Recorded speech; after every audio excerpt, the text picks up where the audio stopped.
वर्णगन्ध गुणोपेतं येतं कुसुम सन्तति पूजयामि मुनिन्दस्स सिरिपाद सरोरुहे गन्धसंभार युतेन धूपेन सुगन्धिना सुगन्धिना गन्धेन पूजयामि तथागतं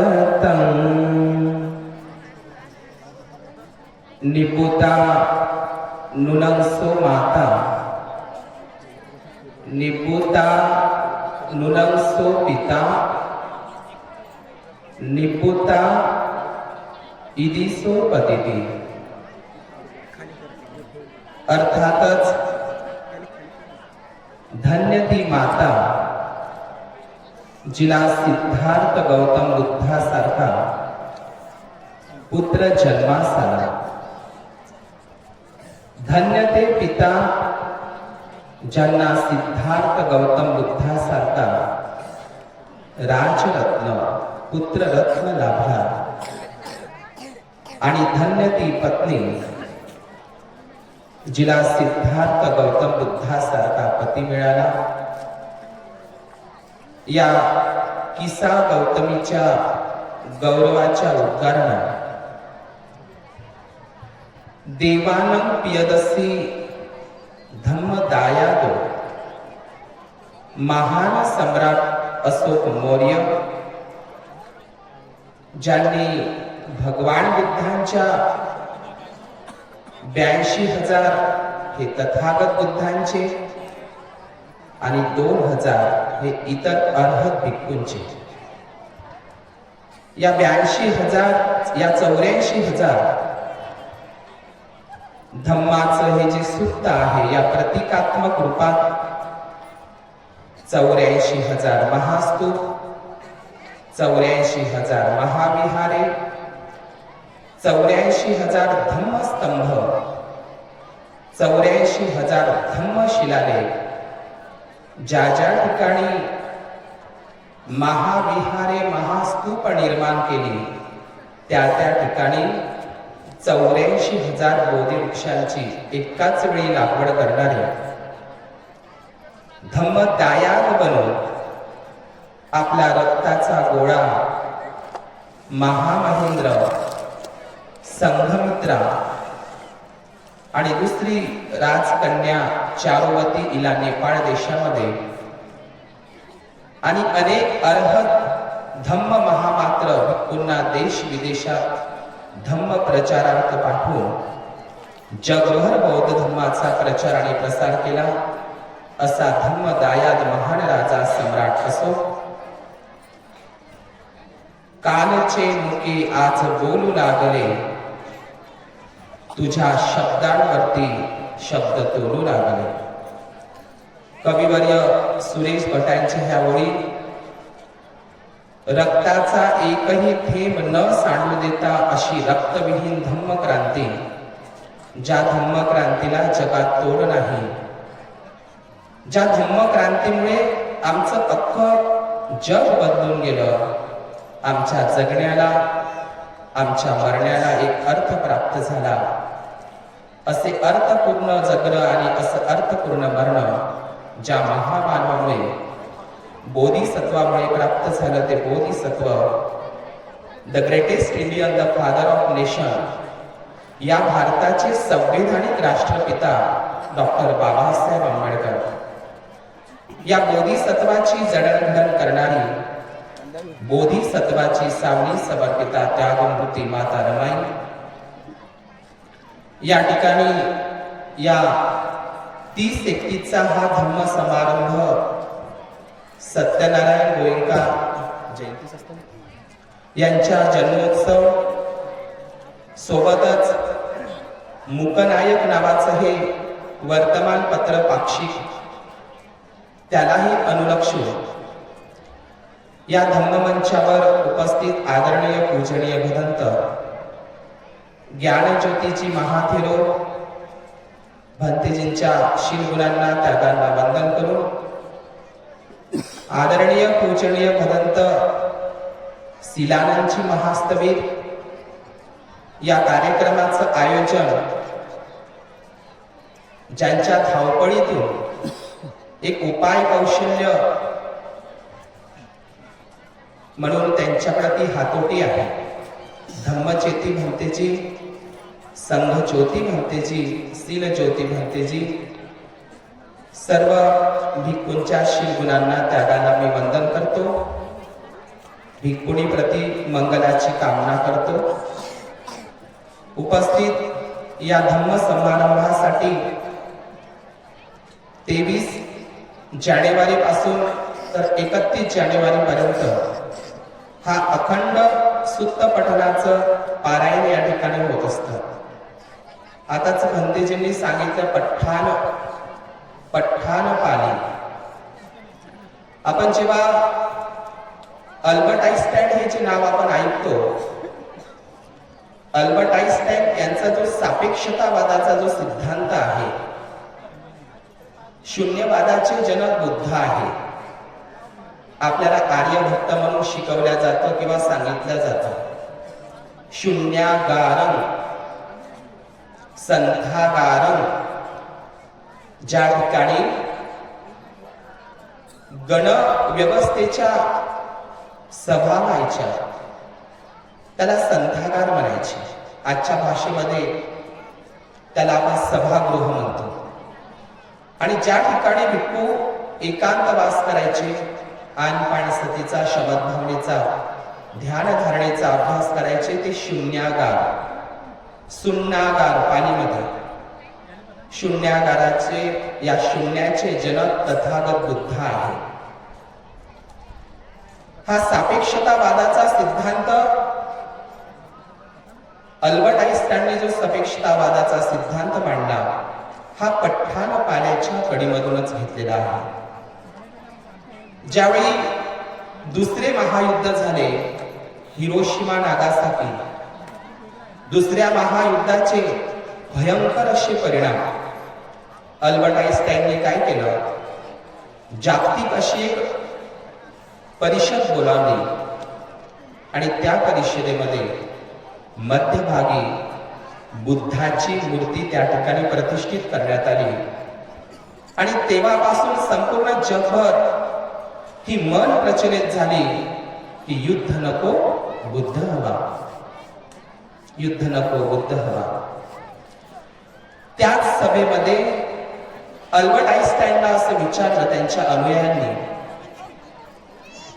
अल्बर्ट आइन्स्टाईन हे जे नाव उच्चारलं, आपल्याला हे नाव ख्रिश्चन कम्युनिटीतलं वाटते, ख्रिश्चन. त्यांच्या अनुयायांनी त्याला असं विचारलं अल्बर्ट आइन्स्टाईनला.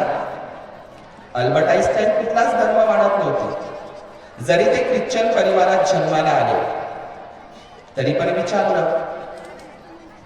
अल्बर्ट आइन्स्टाईन त्यांना असा प्रश्न विचारण्यात आला की आता तुम्ही तुमचा कुठलाही अधिकृत धर्म नाही ना, तुम्ही हिंदू धर्म मानता, मी तुम्हाला समजलं पाहिजे म्हणून समजून सांगतो, ना तुम्ही मुस्लिम धर्म मानता, ना शीख, ना जैन, ना ज्या धर्मामध्ये तुमचा जन्म झाला तो ख्रिश्चनही तुम्ही नाही माना. बरं ठीक आहे, आता नाही मानत, पण पुढे जाऊन जर तुमचं मानस बदललं, तुम्हाला जर असं वाटलं की मी कुठला धम्म स्वीकारावा, तर तुमचं काय मत असेल? अल्बर्ट आइन्स्टाईनने उत्तर दिलं, माझा अधिकृत धर्म तर सध्याला नाही आहे, पण मला निवड जर करायची असेल, करावीशी वाटली, तर मी बुद्ध धम्माचा स्वीकार करेल. कोणाचं वाक्य आहे? अल्बर्ट आइन्स्टाईनचं. त्याच्या अनुयायाने त्याला दुसरा प्रश्न विचारला. मगाशी धम्मचेती म्हणते तिने दुसरं महायुद्ध म्हटलं म्हणून मी ते आठवलं, म्हणून मी ते सांगत आहोत. त्याच्या अनुयायाने त्याला दुसरा प्रश्न विचारला, तिसरं महायुद्ध होईल का जगामध्ये? तिसरं महायुद्ध बरं होईल तर होईल, त्याचे काय दुष्परिणाम होतील, असाही प्रश्न त्यावेळी उपस्थित केला. त्यावेळी अल्बर्ट आइन्स्टाईन म्हणतो, तिसरं युद्ध होईल किंवा नाही हे मला नाही सांगता येणार, परंतु मात्र चौथं युद्धाचं मी सांगू शकतो. पहा, तिसरा प्रश्नाचं उत्तर आहे, पण चौथ्या युद्धाच्या संदर्भात बोलतो. या जगामध्ये जर हे चौथं युद्ध जर झालं, तर या जगामध्ये मात्र मनुष्य शिल्लक राहणार नाही, असं अल्बर्ट आइन्स्टाईनचं एक जगप्रसिद्ध उदाहरण आहे. आज या ठिकाणी भंतेजींनी जे आता अरावली पर्वत सांगितलेला आहे, आज ज्या ठिकाणी तुम्ही बसलेला आहात, ही भूमी खूप सुंदर भूमी आहे. हा दक्षिण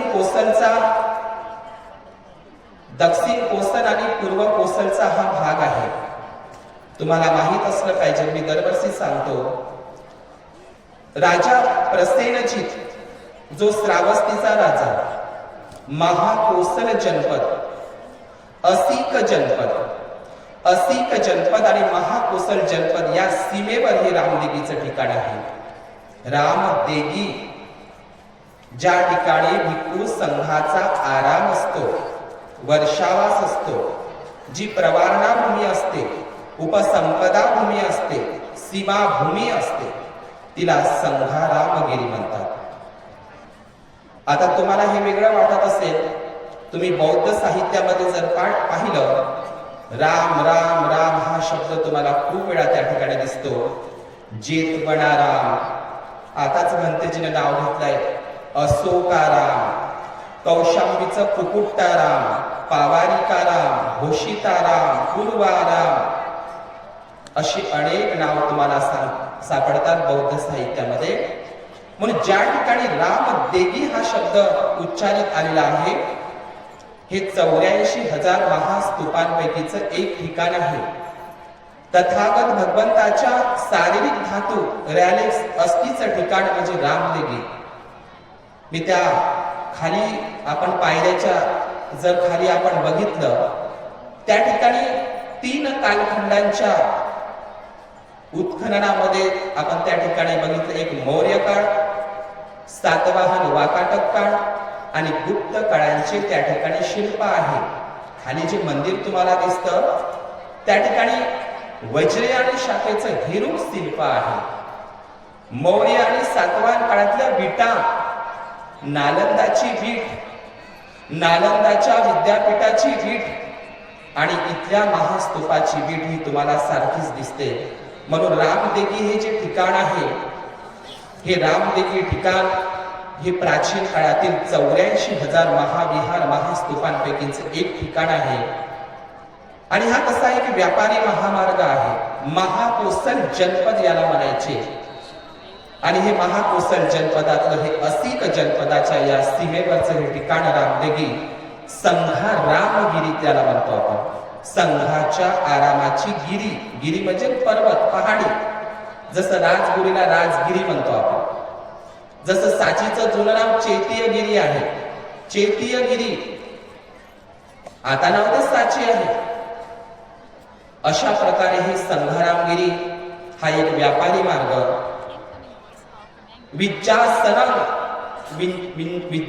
विद्याचरण संपन्नो.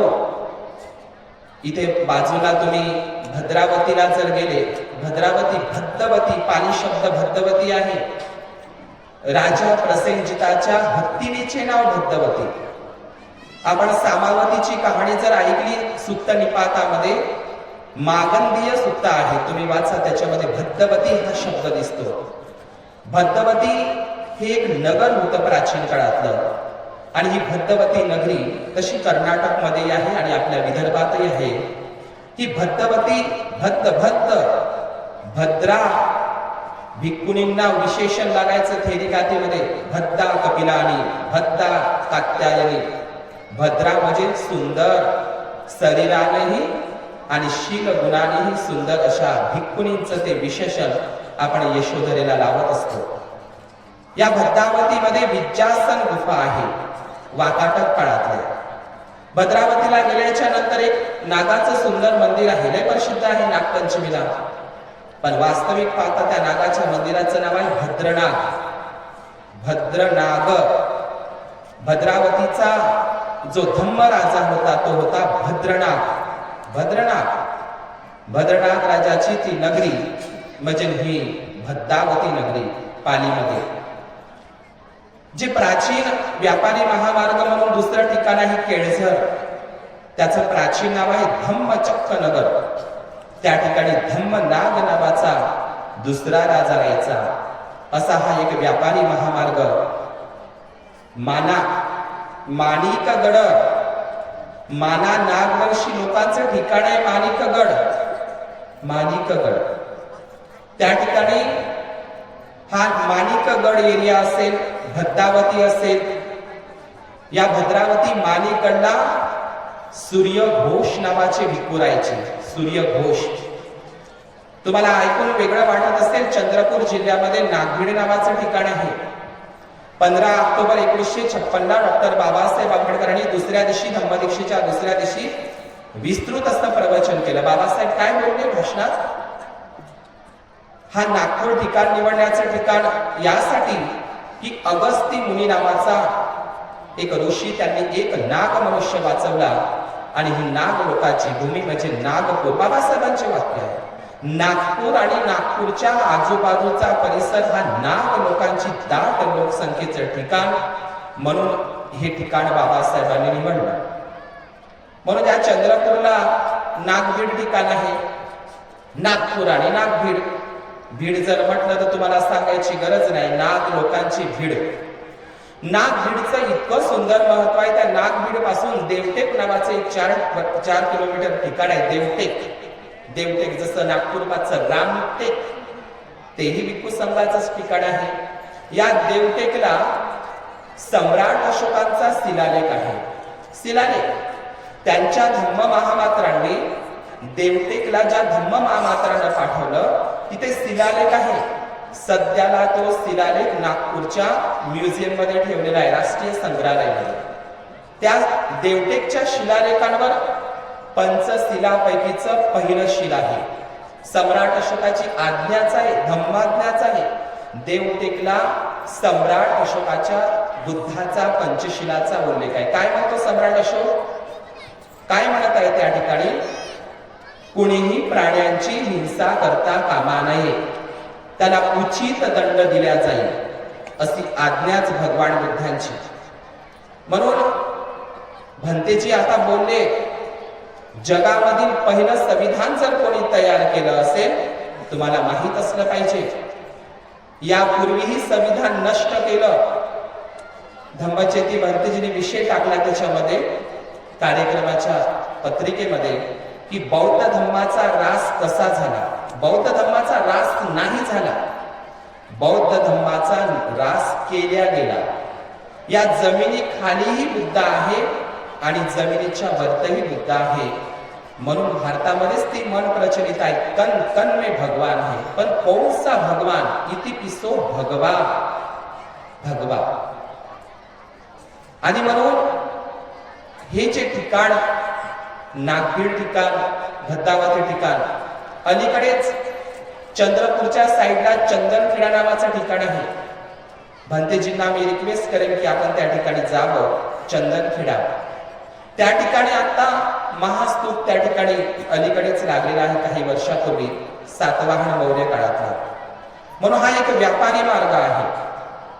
आणि सर्वात सुंदर आणि भव्य दिव्य जर ठिकाण असेल धम्म केंद्र, ते म्हणजे पवनी. पवनीला तर एकूण 5 महास्तूप आहे. नागस्स पंचनिकायस्स भिक्खुस्स असं पाली प्राकृत मध्ये लिहिलेलं आहे. धम्मलिपीमध्ये बघा काय लिहिलेलं आहे, नागस्स पंचनिकायस्स भिक्खुस्स.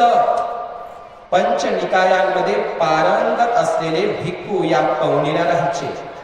विश्वामित्रा, यक्षमित्रा, ऋषभमित्रा भिक्खू आणि भिक्खुनींचे शिलालेख त्या पवनीला सापडलेले आहेत. पवनी स्वतः महान सम्राट अशोक पवनीला येऊन गेले.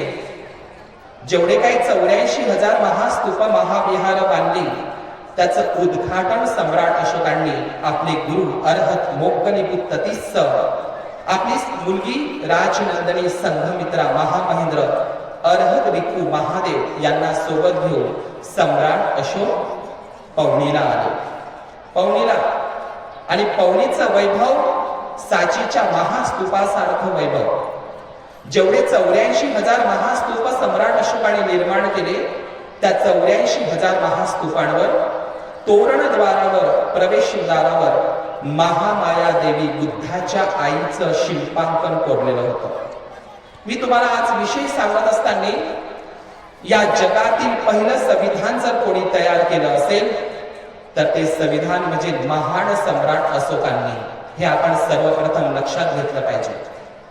आपण 84,000 महास्तूप 84,000 महाविहार म्हणतो, पण 84,000 गुहालेख, स्तंभलेख आणि शिलालेख सम्राट अशोकांनी कोरले. मी जेव्हा शिलालेखांचा अभ्यास केला धम्मलिपीमध्ये त्यावेळी मला भगवान बुद्धांचं पंचशील, राजानं प्रजेसोबत कसा व्यवहार करायचा, राजा प्रसेनजिताला सांगत आहे बुद्ध, हे राजा, राजा असल्याचा आण नको, तू तुझ्या प्रजेला पुत्रा समान लेख, प्रजेच्या अन्न, वस्त्र, निवारा, आरोग्य आणि शिक्षण याची काळजी घे. हे प्रसेनजित राजा, तू तुझ्या प्रत्येक शरीराचा अवयव ताब्यात ठेव. हे सुत्त भगवान बुद्धांनी जो राजे महाराजांना जो उपदेश केला होता राज्यकारभार कसा करायचा. आताच भंतेजींनी सांगितले अत्यंत महत्वाचं सुत्त आहे कूटदंत सुत्त. कूटदंत सुत्त त्याच्यामध्ये अन्न, वस्त्र, निवारा, आरोग्य, शिक्षण. आता जे आपण किसान योजना म्हणतो, हे किसान योजना बुद्धाने सुरू केलेली आहे. वेतन योजना, हे सगळं तुम्हाला वेतन भत्ता, ह्या सगळ्या गोष्टी तुम्हाला कूटदंत सुत्तामध्ये 7 अपरिहार्य धम्म जो वैशालीला भगवंताने दिला होता ते तुम्हाला त्याच्यामध्ये हे सगळं संविधानामध्ये आहे. मी तुम्हाला विचारलं तथागत बुद्धांच्या धम्माचा प्राण काय आहे? प्राण प्राण प्राण तथागत बुद्धांच्या धम्माचा प्राण आहे पंचशील. बुद्धाचं पंचशील हा बुद्ध धम्माचा प्राण आहे. हे पंचशील कलमाच्या रूपामध्ये डॉक्टर बाबासाहेब आंबेडकरांनी संविधानामध्ये आहे. ते पाणातिपाता, अदिन्नदाना, कामे सुमिच्चाचारा, मुसावादा, सुरा मेरय, मी ते नाही सांगणार.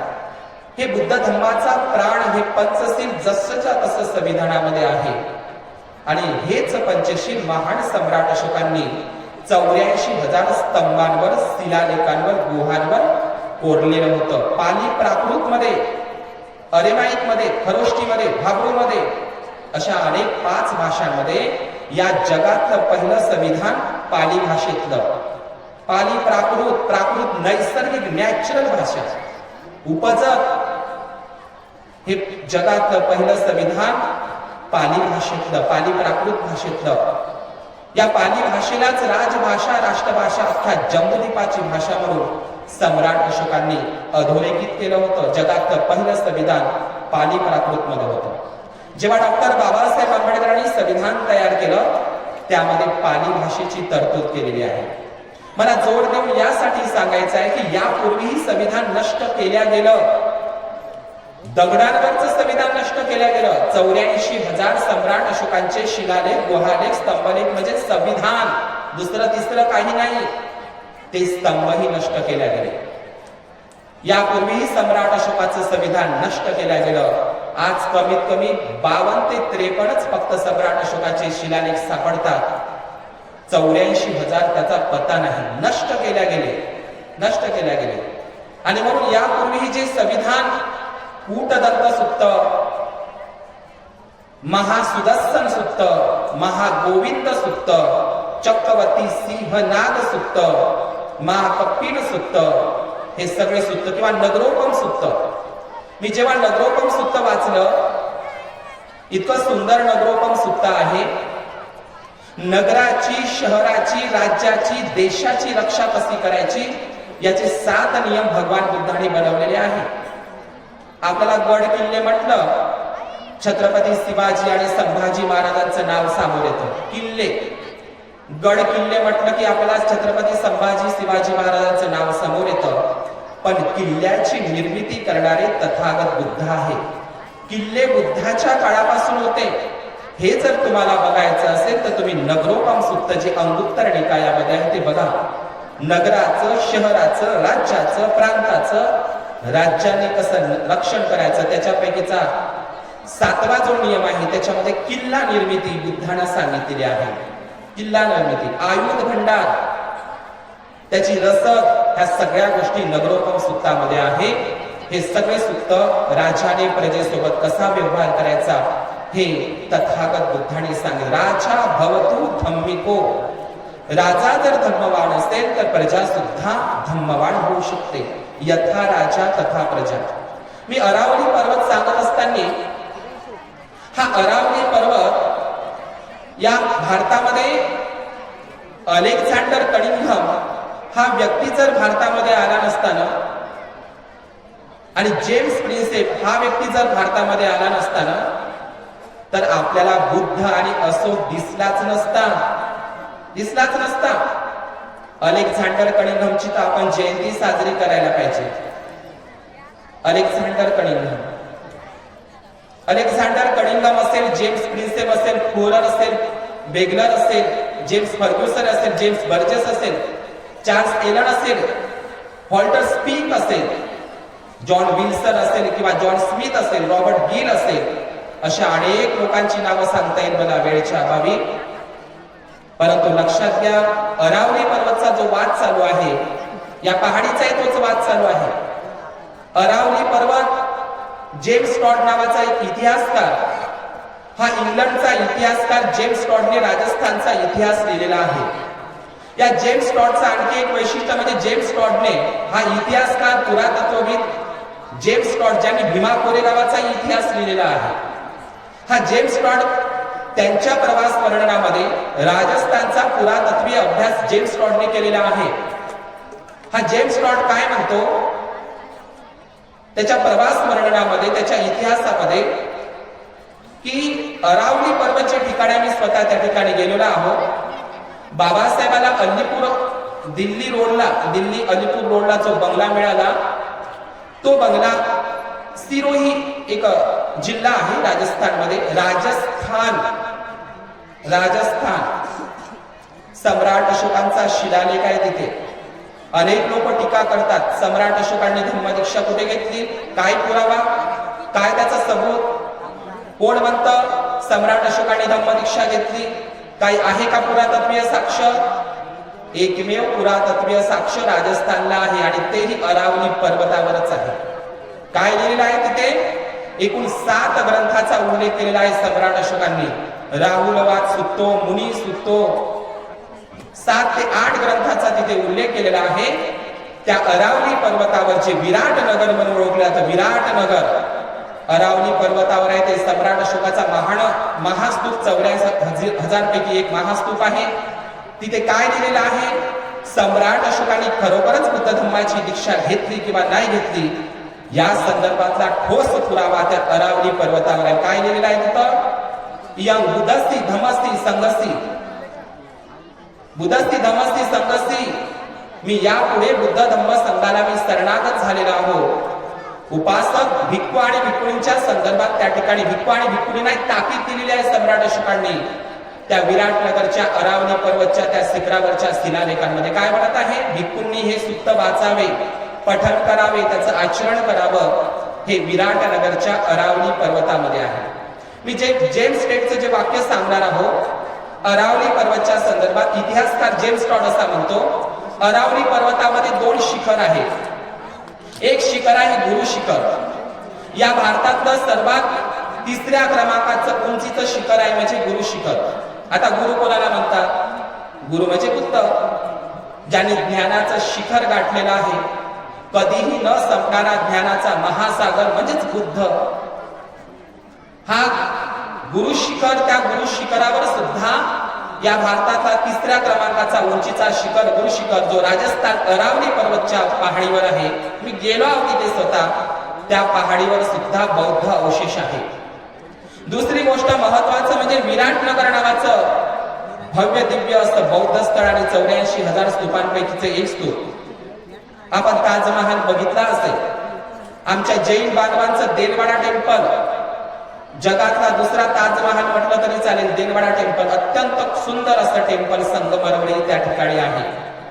दुसरी गोष्ट, जेम्स टॉड असा म्हणतो की त्या ठिकाणी आणखी एक पर्वत शृंखला आहे, अरावली पर्वतचा एक भाग म्हणून. जसं सह्याद्री पर्वत आहे, जसा विद्यांचल पर्वत आहे एमपी मध्ये. हे बौद्ध भिक्खूंची ठिकाणं, वर्षावासाची ठिकाणं, पहाडं, गुफारं, बंदरं, हे सर्व ठिकाणं. जेम्स टॉड असा म्हणतो की ज्या ठिकाणी आबू रोड नावाचं ठिकाण आहे, जसं महाराष्ट्रामध्ये लोणावळा थंड हवेचं ठिकाण आहे, त्याचप्रमाणे राजस्थान मधलं थंड हवेचं ठिकाण अरावली पर्वताच्या परिसरामध्ये आबू रोड. आता हे आबू रोड कशावर आहे? आबू रोड त्याला म्हटलं, त्याला अर्बुद पर्वत आहे. जेम्स टॉड काय म्हणत आहे? अर्बुद पर्वत. अर्बुद हा शब्द बुद्धाणी स्तंभामध्ये सापडतो. अर्बुद. जेम्स टॉड असा म्हणतो की ज्या ठिकाणी अरावली पर्वतच्या सीमा रांगेमध्ये जो अर्बुद पर्वत आहे, अर्बुद पर्वत हा अर्बुद पर्वत नसून अर्हत बुध पर्वत आहे. मी नाही सांगत बरं, तो भारतीय इतिहासकार नाही आहे, हा इंग्लंडचा इतिहासकार आहे जेम्स टॉड. जो अर्बुद पर्वत अरावली पर्वतचा म्हटला जातो, तो अर्बुद पर्वत नसून तो अर्हत बुध पर्वत आहे. अनेक बदमाश लोक, संभाजी महाराजांनी बुद्धभूषण ग्रंथ कुठे लिहिला? त्यांनी तर बुद्धभूषण लिहिला.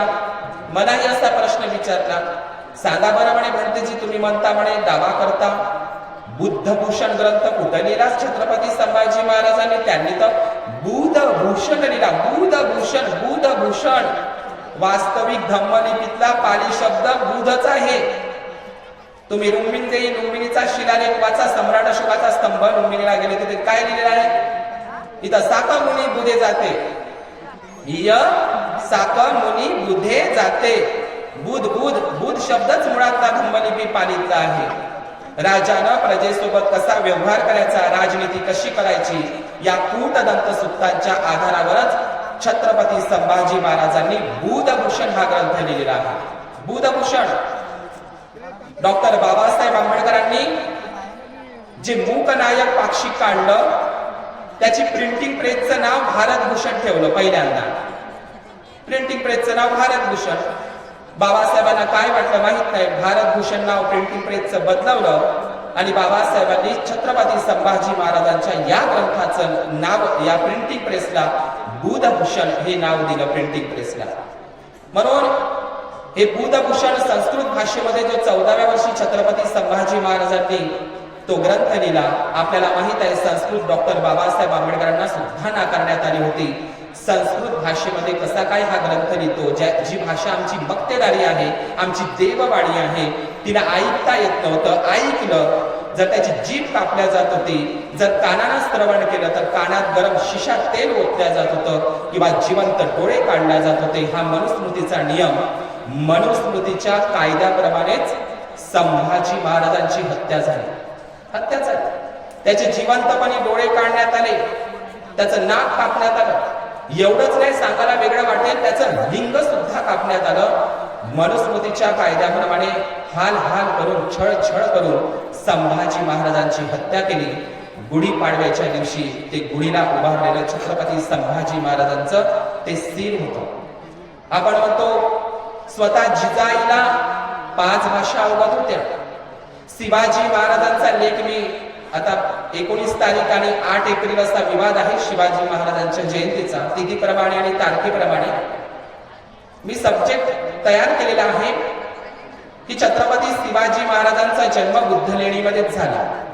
त्याचे ठोस पुरावे आहेत. या भारतामध्ये आणि महाराष्ट्रामध्ये सर्वात जास्त बौद्ध गुफा जर कुठे असेल, शिवनेरीला. पुणा आधी का शिवनेरी आधी? शिवनेरीचं नाव अलीकडचं आहे, त्याचं प्राचीन नाव आहे जुन्नर, जीर्णनगर, जुननगर, व्यापारी मार्ग. या भारतामध्ये, या महाराष्ट्रामध्ये सर्वात जास्त बौद्ध गुफा, केव्स, बौद्ध लेणी जर कुठे असेल, शिवनेरीला आहे. 750 बौद्ध गुफा आहे आणि त्या 750 बौद्ध गुफांपैकी 36 नंबरची बौद्ध गुफा आहे. तिथे 8 भिक्खू संघ राहायचे. आज त्या ठिकाणी शिवशाही गेल्याच्या नंतर जशी आमची कारल्याची बुद्ध लेणी, जिथे एकविरा देवी बसवली, एकविरा आमचीच आहे. एकविरा आई तू डोंगरावरी, नजर आहे तुझी कोलियावरी. शिवली म्हणते अग्गलाभी शिवली म्हणतो आपण. हे शिवली भंतेजींची आई सुप्पवासा देवी ही कोलिय वंशाची, महामाया देवी कोलिय वंशाची. एकविरा आई तू डोंगरावरी, नजर आहे तुझी कोलियावरी. आम्ही साचीच्या स्तूपावर, भरूचच्या स्तूपावर गेलो तर महामायेचं चित्र दिसतं, शिल्प, कमळामध्ये बसलेली किंवा कमळामध्ये उभी असलेली महामाया. आता साचीला आणि भरूचला ते दिसतं शिल्प, पण एवढंच नाही, सम्राट अशोकाने 84,000 महास्तूपांवर, महाविहारवर महामाया देवीचं सुद्धा शिल्प कोरलं होतं, नष्ट केलं. तिलाच महालक्ष्मी म्हणून प्रेझेंट करण्यात आलं. लक्षात घ्यायचं, ही एकविरा कोण आहे? बुद्धाच्या आईचंच नाव आहे, भवानी. स्वतः डॉक्टर बाबासाहेब आंबेडकर आपल्या पत्रामध्ये उल्लेख करतात, लेटर पॅडवर, जय भवानी. भव भव प्रातिथ्य समुत्पादातला पहिला शब्द आहे हा. प्रतिथ्य समुत्पादा, भव भव म्हणजे काय? दुःख, दुःख चक्र, भव चक्र.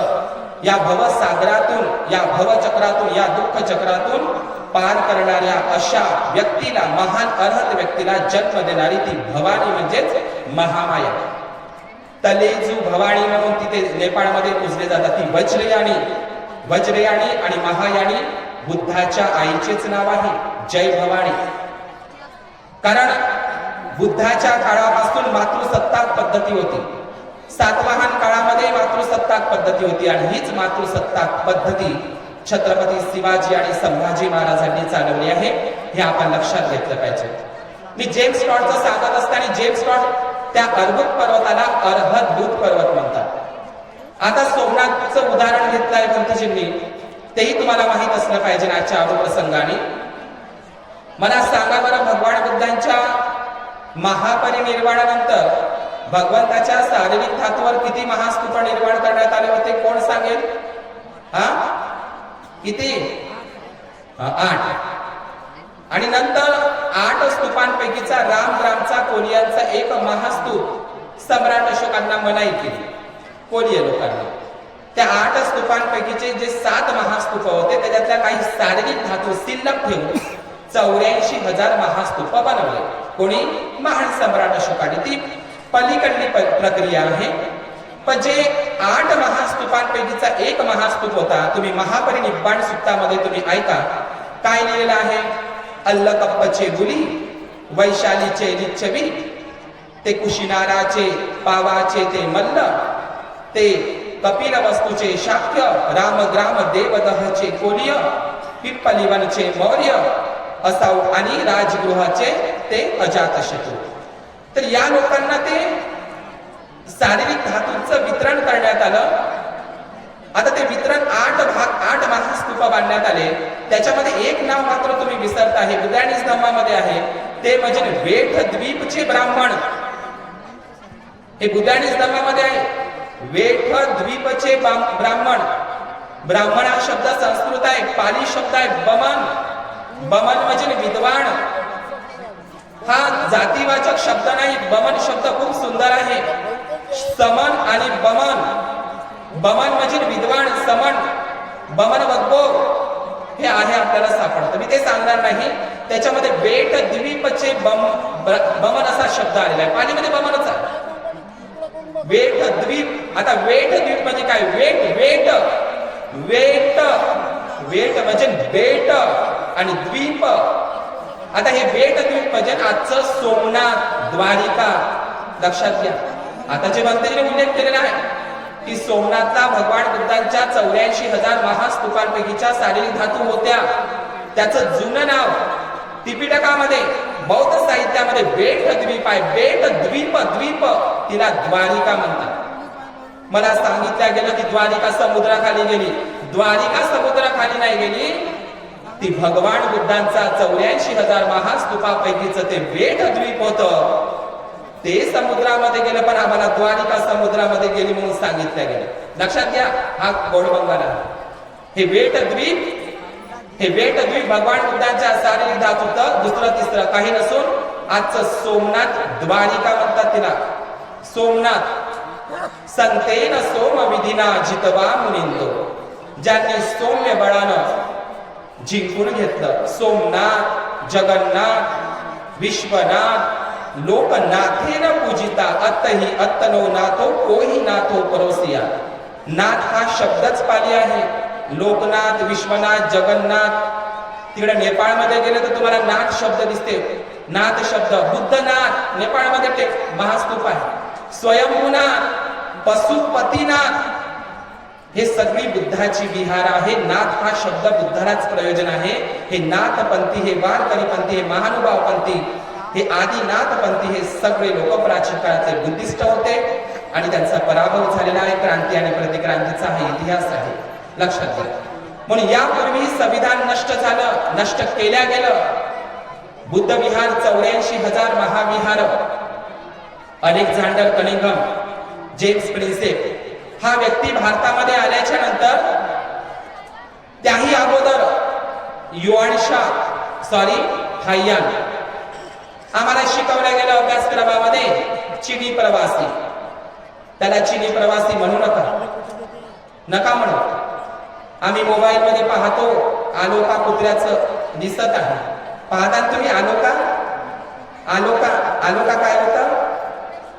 श्रीलंकेमधला महाविहार आहे आलोका. बाबासाहेबांनी भेट दिली होती. आलोका, लाईट, प्रकाश. Babasaheb the light of world म्हणतात. आलोका. बघा त्या कुत्र्याचा किती सन्मान होत आहे. मी विचार केला, 12 वर्षापासून आमची पदयात्रा निघते. 12 वर्षापासून चंद्रपूर पासून तर भीमा कोरेगाव, मुंबई पासून तर नागपूर आणि सतत भीमा कोरेगाव ते पंढरपूर. या लोकांच्या नजर पटलांवर, दृष्टी पटलांवर हे भीमा कोरेगाव स्थळ जर जगासमोर जर सगळ्यात मोठं श्रेय जर कोणाला जात असेल, मी त्या धम्ममंचावर बसून आहे म्हणून नाही, मी साक्षीदार आहे भंतेजीच्या, की भंतेजीच्या नेतृत्वामध्ये हे भीमा कोरेगाव हे जे वास्तू आहे, हे प्रेरणास्थान, हे ऊर्जास्थान, हे स्फूर्तीस्थान आम्हाला माहीत पडलेलं आहे. भीमा कोरेगाव, हे भीमा कोरेगाव हे जे ठिकाण, मी आलोका कुत्र्याची गोष्ट सांगत आहोत. आम्ही पदयात्रेमध्ये गेल्याच्या नंतर लहानपणी माझी आई म्हणायची, आम्ही खोडकरपणा करायचो. आता आलोकाचा विषय निघाला म्हणून बोललंय पाहिजे. ज्ञानोबा तुकाराम बोडख्याचं भंतेची नेहमी बोल. बरं ऐकला का तुम्ही हे शब्द? बरं ऐकल्या महिलांनी? ऐकला का तुम्ही? ज्ञानोबा तुकाराम बोडख्याचं काय का? आता बोडखा कोण? ज्याचे डोक्याचे केस, ज्याचे दाढीचे केस आणि ज्याचे मिशीचे केस, आणि आमच्या भिक्खुनी असेल तर डोक्याचे केस. बोडखा आणि बोडखी. आपल्या मराठीमध्ये नाही का बोडखी, बोडखी, बोडखा. आता बोडख्याचं काय काम? म्हणजे आता बोडखे कोण? बोडके दुसरे असतात ना, पण त्यांना टावर असतं ना, शेंडी, त्यांना बोडखा नाही म्हणता येईल. ज्याचे पूर्ण डोक्याचे, ज्याचे पूर्ण मिशीचे आणि ज्याचे पूर्ण दाढीचे केस काढलेले आहेत त्याला खऱ्या अर्थानं बोडख्या म्हणतात. बोडखा. आता ही म्हण एवढी महाराष्ट्रामध्ये प्रचलित होती, पण भंतेजीने ते सांगितलं, पण मी त्याच्या आणखी रिसर्च केला. बोडख्याचं काय काम? बोडख्याचं काय काम? आलोका कुत्र्याचा इतका रिस्पेक्ट करत आहे, तुम्ही कमाल करा. बाबासाहेबांनी 15 ऑक्टोबर नागपूरला जे भाषण दिलं ना, खूप मस्त भाषण आहे. महार लोकांनी बौद्ध धम्म बाटवला असं माझ्यावर लोक नाव ठेवतील मला. समजलं? बौद्ध धम्माचा बाबासाहेबांच्या त्या ओळी मी सांगतो, खूप सुंदर ओळी आहेत त्या नागपूरच्या. बघा काय म्हणतात की मी बरं ते नाही सांगणार तर बोडखा म्हणजे काय, पण बाबासाहेबांच्या एक ओळ आहे, जगाच्या पाठीवर जर बुद्ध मूर्त्या विकायला ठेवल्या, म्हणजे 15 ऑक्टोबरचं दीक्षाभूमीचंच भाषण आहे, दीक्षाभूमी म्हणजे दीक्षा दिल्याच्या दुसऱ्या दिवशी काय बोलतात बाबासाहेब, किती खरं वाटतं ते. काय बोलले बाबासाहेब की जगाच्या बाजारामध्ये, मी लोकभाषेत सांगतो तुम्हाला समजलं पाहिजे, मध्ये भारतात नाही, जगाच्या पाठीवर कुठेतरी मूर्त्या विकायला घेऊन जा. कोणाच्या मूर्त्या घेऊन जा? रामाच्या मूर्त्या घेऊन जा, कृष्णाच्या घेऊन जा, गणपतीच्या घेऊन जा आणि बुद्धाच्या घेऊन जा. बाबासाहेबांचे वाक्य आहे. आणि एका लाईनीमध्ये रामाच्या मूर्त्या विक्रीला ठेवा, एका लाईनीमध्ये कृष्णाच्या आणि एका बाजूला बुद्धाच्या ठेवा. तर बाबासाहेब असं ठामपणे म्हणतात, जगाच्या बाजारामध्ये कुठेही असो, मग ते आफ्रिका असेल का, जर्मनी असेल की कोलंबिया असेल की वॉशिंग्टन असेल, जगाच्या पाठीवर बुद्धाच्या मूर्त्या लोक पट्ट पट्ट उचलून घेतील. कारण जगात नाव कोणाचं आहे सांगा? बुद्धाचं नाव आहे. पहा, वाटते का नाही तुम्हाला आलोकावरून खरं? आता ते ख्रिश्चन बांधव आहे, आता सांगितलं भंतेजींनी, 13 वर्ष ते नालंदाचे विद्यापीठामध्ये राहिले. देवपुत्र, परमेश्वर पुत्र, अरे बघा देवाचं नाव तर सांग. देवपुत्र हे जे विशेषण आहे ना, कनिष्क राजाचं विशेषण आहे. देवमित्र आणि देवपुत्र. जेव्हा मी कनिष्काचे सिक्के वाचले, त्याच्यामध्ये देवमित्र कनिष्क, देवपुत्र कनिष्क, देवपुत्र भूविष्क, देवपुत्र वासुदेव, हे बुद्धिस्ट राजे, कुशाण राजे, त्यांची नावं सापडली. देवपुत्र, देवाचं नाव नाही सांगितलं, कारण हत्या झाली असती कबीरासारखी, रविदासासारखी. समजलं का? डायरेक्ट नाव नाही सांगितलं. येशू नाव काय त्यांचं? येशू. तुम्ही बौद्ध साहित्यामध्ये जर बघितलं, एका भिक्खूचंच नाव आहे येसुकारी सुक्त. काय नाव आहे सुक्ताचं? येसुकारी सुक्त. आता हत्या झाली असती, सरळ सरळ बुद्धाचं आहे म्हटलं असतं तर अशी संभावना होती.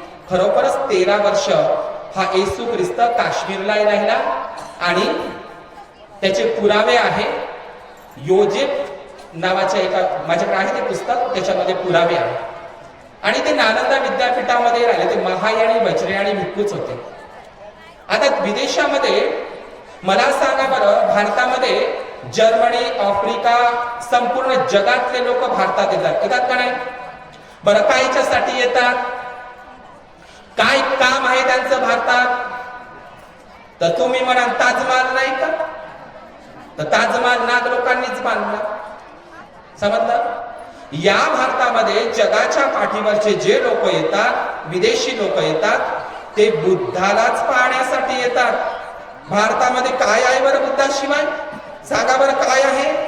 बुद्धाच्या व्यतिरिक्त काय आहे भारतामध्ये? काहीच नाही. आधी लोक येत होते, युआन शाह हाय्यान आला, युआन शांग आला, इत्सिंग आला, हायचो आला, मॅगस्तिनेच आला, सगळे लोक भारतामध्ये आले. नालंदाला शिकायला यायचे. काय आहे भारतामध्ये? जगाचा रेकॉर्ड आहे. जगाचा रेकॉर्ड आहे. जगाच्या पाठीवर सर्वात जास्त मूर्त्या कोणाच्या जमिनीमध्ये प्राप्त झाल्या, उत्खननात प्राप्त झाल्या, तर आकडा आहे जगामध्ये सर्वात जास्त जमिनीखाली या भूगर्भामध्ये बुद्धांच्याच मूर्त्या प्राप्त झालेल्या. आकडा आहे, आकडा. मी तुम्हाला आधी म्हटलं, आताही म्हणतो, या जमिनीवरही बुद्ध आहे आणि जमिनी खालीही बुद्धच आहे. कन कन में भगवा, भगवा अर्हत भगवा, भग्ग रागो भग्ग दोषो भग्ग मोह इतिपिसो भगवा. पण भगवान शब्द चोरला, अलाना भगवान फलाना भगवान. लक्षात. भारतात बुद्धाशिवाय काहीच नाही आहे. भारतात त्याच्यासाठीच लोक यायची. बुद्ध बुद्ध. ती तर विदेशातली गोष्ट आहे. भारतामध्ये कुठल्याही शहरामध्ये जा, जयपूरला जा का इकडे विदिशाला जा, भारतातले प्रत्येक संग्रहालय बुद्ध मूर्तींना खचाखच भरलेले आहे. जी मथुरा कृष्णाची म्हणतात ती मथुरा, सगळ्यात जास्त बुद्धाच्या मूर्त्या मथुरेला आहेत. जगातलं पहिलं मूर्ती कला केंद्र मथुरा, एकाच वेळी गांधार आणि एकाच वेळी मथुरा, बुद्धांच्या मूर्त्या आमच्या पवनार आश्रमामध्ये सम्राट कनिष्काची मूर्ती आहे, अभय मुद्रा. ते पवनार विनोबाजींचा आश्रम, परमधाम आश्रम, वर्धा आदी का पवनार आदी, प्रवरपूर नाव आहे त्याचं. वाकाटकांची राजधानी आहे प्रवरपूर, पवनी आणि प्रवरपूर. वाकाटक राजांनी जे नागराजे ज्यांनी 16, 17 आणि 19 नंबरची अजिंठा लेणी, आमच्या विद्यासन लेण्या, कान्हेरी लेण्या, ह्या वाकाटक राजे, या वाकाटकांची राजधानी म्हणजे पवरपूर, म्हणजे आजचं पवनार. लक्षात घ्या. म्हणून जगामध्ये आताच भंतेजीने सांगितले की जगामध्ये सर्वात आधी कुणाची मूर्ती तयार झाली, तर काही लोक म्हणतात सिंधू सभ्यता. सिंधू सभ्यता, अरे ते सिंधू सभ्यतेमध्ये खिलोणे आहेत, ते मूर्ती आहेत छोट्या छोट्या. जसे आजचे लेकरं खेळतात, तर त्यावेळी सिंधू सभ्यतेत त्या लोकांनी खेळण्या बनवल्या. खेळण्याला काय मूर्त्या म्हणता येते? मूर्त्या नाही आहेत, त्या खेळण्या आहेत. जगामध्ये पहिल्यांदा मूर्ती झाली बुद्धाचीच. नरसिंह गाथा, लखन सुत्त याचा आधार घेऊन आवश्यकता वाटली. सम्राट कनिष्काने स्वतःच्या मनानं नाही केलं ते. चौथी धम्म संगीती भरवली कुंडलवनला, काश्मीरला. वसुमित्र, अश्वघोष बनते यांच्या नेतृत्वात धम्म परिषद भरली, धम्म संगीती झाली आणि काश्मीरला असा निर्णय पारित झाला की बुद्धाचं रूप असलं पाहिजे. काही लोक अज्ञानच म्हणावं. काही लोक म्हणते बुद्धानं बुद्धाची मूर्ती पूजा कुठं सांगितली? बुद्ध तर मूर्ती पूजेचा विरोध करत होते. आता हा प्रश्न वेगळाच आहे. बुद्धानं मूर्ती पूजा नाही सांगितली, आणि बुद्धाच्या वेळी मूर्त्याच नव्हत्या. मूर्त्या तर सम्राट कनिष्काने सुरू केल्या. मग काय देवा धर्मासारखी आपण मूर्तीची पूजा करतो का? बुद्ध मूर्तीला असं म्हणतो का, हे मूर्तीपाशी आले तुम्ही तर म्हणता का असं, हे बुद्धा आता मी तुला हात जोडतो बापा, अगरबत्त्या घे बापा, मेणबत्त्या घे बापा, माझं लक्ष ठेवतो बाप्पा, असं आहे का ते? लक्षात घ्या. आताच भंतेजीने सांगितलं, द्रोणसूत्रामधलं वाक्य आहे ते कोणतं? तुम्ही यक्ष आहात का जी, तर मी नाही यक्ष. तुम्ही गंधर्व आहात का जी, तर मी नाही गंधर्व. तुम्ही मनुष्य आहात का जी, तर मनुष्यही नाही म्हणतो. आणि या मग मनुष्य नाहीत, मग आहे तरी कोण? मग तुम्ही मनुष्य आहात, बुद्धही मनुष्यच आहात. मग तुमच्यात बुद्धात फरक नाही का? तू मला देवही समजू नको, यक्षही समजू नको, गंधर्वही समजू नको, आणि मला मनुष्यही समजू नको. हे द्रोणा, मला तू कोण समज? कोण समज? बुद्ध समज. बुद्ध अरहत सम्यक संबुद्ध. बुद्ध मार्गदाता आहे, मोक्षदाता, मुक्तिदाता बुद्ध नाही आहे. बुद्धाला वेळसरपणानं नका घेऊ. एकदा केवट नावाचा नालंदाचा उपासक भगवान बुद्धाकडे आला, हात जोडले बुद्धाला. केवट भगवान बुद्धाला शरणागत गेला. त्यांना आजीवन शरणागत पत्करलं केवटनं. बुद्धाला म्हणत आहे, बुद्धा तुमचा धम्माचा मार्ग किती अनुपम आहे, मला समजला. पण अनेक लोकांना समजून नाही राहिला तो. तुम्ही काय करा, काही थोडा चमत्कार करून दाखवा ना. चमत्कार करून दाखवा म्हणते केवट. नालंदाचा होता तो. काऊन? त्याचा उद्देश खूप प्रामाणिक होता. लवकर अधिकाधिक लोकांना भगवान बुद्धाकडे ते आकर्षित होते. भगवान बुद्धाने कधीही चमत्कार शिकवला नाही, सांगितलाही नाही. पिंडोल भारद्वाजाचं उदाहरण ऐका तुम्ही, किंवा वैशालीच्या सुनखताचं उदाहरण ऐकलं. चमत्कार भगवान बुद्धाने शिकवला नाही. पिंडोल भारद्वाजाला विनय बनवला की भिक्खूंनो, जर चमत्काराद्वारे धम्म मागे पडेल आणि चमत्काराला उधाण येईल, जसं आज उधाण येत आहे. लक्षात घ्या. म्हणून भगवान बुद्धांचा धम्म हा भिक्खूला चमत्कार साठी विरोध करत आहे. आपण मार्गदाता बुद्ध स्वीकारा ना. तुम्ही मार्गदाता बुद्ध स्वीकारा. मुक्तिदाता, मोक्षदाता नाही, भगवान बुद्ध स्वतःच सांगत असतात.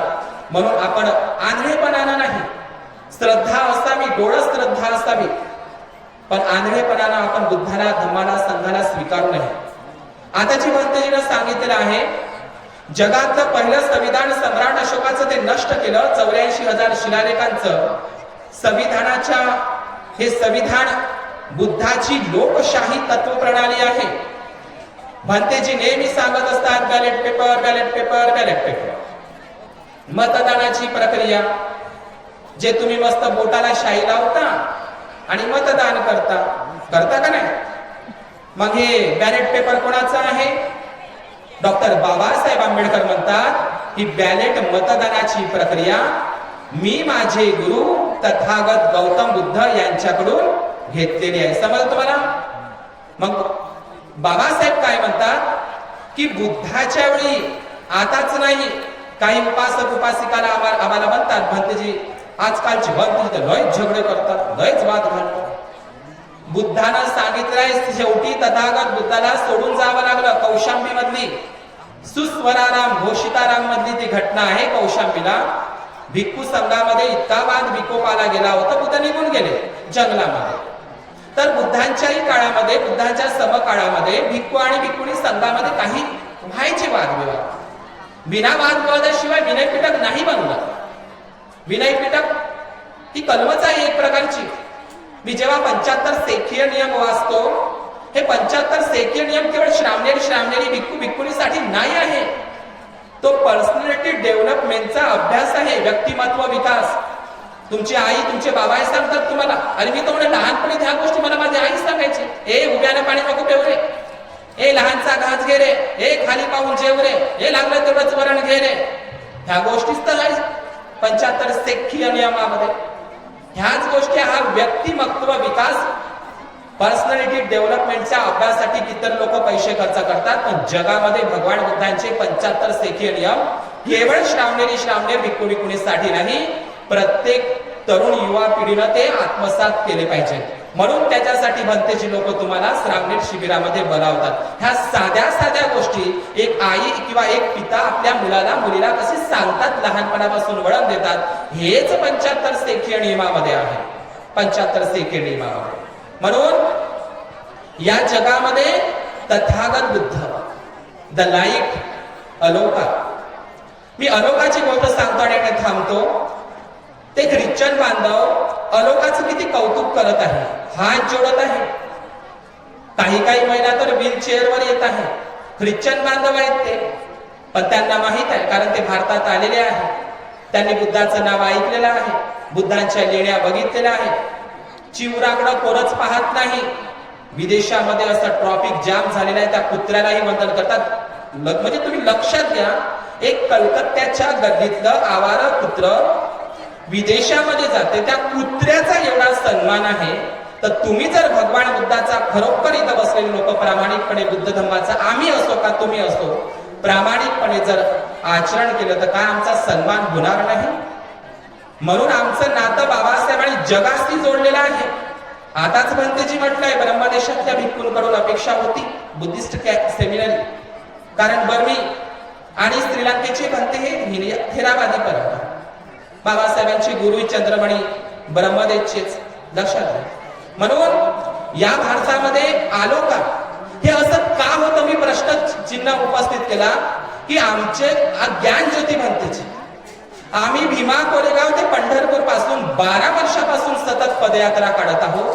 नागपूर पासून तर आम्ही बोधगयापर्यंत गेलो पायी चालत. आमच्या भारतातले लोक इतकं जातीय, मी पाहत आहो की त्या आलो का कुत्र्याचं. विदेशातले लोक, इतर धर्मीय लोक, इतर विचारधारेला मानणारे लोक, ख्रिश्चन बांधव ते मुस्लिम बांधव, वॉशिंग्टन कोलंबिया ते आदर करतात. काय असं असेल? त्याला कारण आहे. आणि आमच्या एवढ्या पदयात्रा निघतात, कोणच पाहत नाही ना. आमचा ओबीसी बांधव पाहत, काही सोडले तर कोणीच पाहत नाही. बरं असं का झालं भारतामध्ये? असं का भिक्खूंचा इतका द्वेष केला जातो? द्वेष केला जात नाही, तसं लिहिलेलंच आहे, लिहिलेच आहे. अनेक उपासक उपासिका मला टॉर्चर करतात. तुम्ही काय भीमनगरामध्ये बुद्धनगरामध्ये बुद्ध धर्माचा प्रचार करताय का? आदिवासी लोकांमध्ये जावा ना, ओबीसी लोकांमध्ये जावा ना. OBC original Buddhist cadre, Nagvanshi लोक. मग असं का द्वेष करतात बुद्धाचा आणि भिक्खू संघाचा? त्याला कारण म्हणूनच बाबासाहेबांनी जातीचा विनाश हा ग्रंथ लिहिला. या भारताचं उज्ज्वल भवितव्य. मुकनायक संत तुकोबारायांच्या ओळीनं सुरुवात केली. ओळीनं काय म्हणतात? मुक मुक मुक नायक हे नावच तुकोबाच्या अभंग गाथेमध्ये. मी जेव्हा अभंग गाथा वाचल्या, हिंदू नावाचा एकही शब्द मला एकाही संतांच्या अभंग गाथेमध्ये दिसला नाही दिसला. मला जम्बूद्वीप शब्द दिसला नामदेवांच्या अभंग गाथेत. जम्बू या दीपा माझी एक पंढरपूर गाव, बुद्ध धम्माचे नगर, विठो पाटील त्याचे नाव. विठो पाटील. शोधांचाही शोध, बोधांचाही बोध, शुद्धांचाही शुद्ध, बुद्ध विटेवरी. चोखोबांची ओळ तर लयच भारी आहे, लयच भारी. चालता बोलता न मोडे समाधी. पा चोखामेळांची वाक्य. चालता बोलता न मोडे समाधी. कोणती समाधी? सती संपजान. सती संपजान अवस्था, बुद्धांची अवस्था. चालता बोलता न मोडे समाधी, त्याशी एकची कारण मूळ अंतकरण शुद्धी. जे जे दिसे ते ते नासे. भगवान बुद्धाचा अनित्य चोखोबार आहे. सर्व संतांच्या, शिवाजीच्या सगळ्यांच्या हत्या ब्राह्मणवाद्यांनी केल्या. का भारतामध्ये बौद्ध भिक्खूंचा आणि बुद्धाचा द्वेष केला जातो? द्वेष केला जात नाही. बाबासाहेबांना जातीचा विनाश ग्रंथामध्ये लिहावं लागलं, म्हणूनच ते भाषण रद्द झालं, पुस्तकाच्या रूपात आलं. जात पात तोडक मंडळ लावो. काय लिहिलं होतं असं बाबासाहेबांनी? ते भाषणच रद्द झालं. बाबासाहेबांनी मनुस्मृती तर जाळलीच होती, पण बाबासाहेब मनुस्मृतीवर भागले नव्हते. काय बोलले? ह्या गोष्टीसाठी, या ओळीसाठी ते भाषणच रद्द झालं. कोणत्या ओळी होत्या? या भारतामध्ये जाती व्यवस्थेला, वर्ण व्यवस्थेला, पोट जाती व्यवस्थेला, उच्च नीचतेला, विषमतेला खत पाणी देणारे सर्वच ग्रंथांना सुरुंग लावला पाहिजे. पहा, सर्वच ग्रंथ म्हणजे समजलं तुम्हाला? केवळ मनुस्मृती नाही, सुरुंगच लावला पाहिजे. या वाक्यासाठी बाबासाहेबांचं ते भाषणच रद्द झालं. तुम्ही नाही बोलायचं तसं. आम्हाला काही उपासक उपासिका मध्ये नाही बोलायचं तसं. बोलणारच आम्ही, एकही काना मात्रा बदलवणार नाही. समजलं? सत्य बोललंच पाहिजे, बोललंच पाहिजे. तर हे मूक नायकाचं जे ओळीच सुरुवात केली तुकोबारायाच्या, काय करू आता धरून या भिड, निशंक तोंड वाजविले. कोणी नव्हे येथे मुकियाचा जाण, सार्थक लाजोनी हित नव्हे. मुक्यांचा जाणणारा कोणीच नाही. मीच आता या मुक्यांचा मुकनायक बनतो. आणि तेव्हापासून कालचे मुके. आताच भंतेजीने ओळख सांगितली. कोणती? तोंड असून बोलता येत नव्हतं. कसं चुरू चुरू बोलून राहिलो मी? बोलून राहिलो का नाही? कोणामुळे? मुक्याला वाचा फोडली ना, नाही तर असंच होतं. तोंड असून बोलता येत नव्हतं आणि बोललं तर आम्हाला दाखवलं भीमगर्जनामध्ये. जीभ कापल्या जात होती. डोळे असून पाहता येत नव्हतं.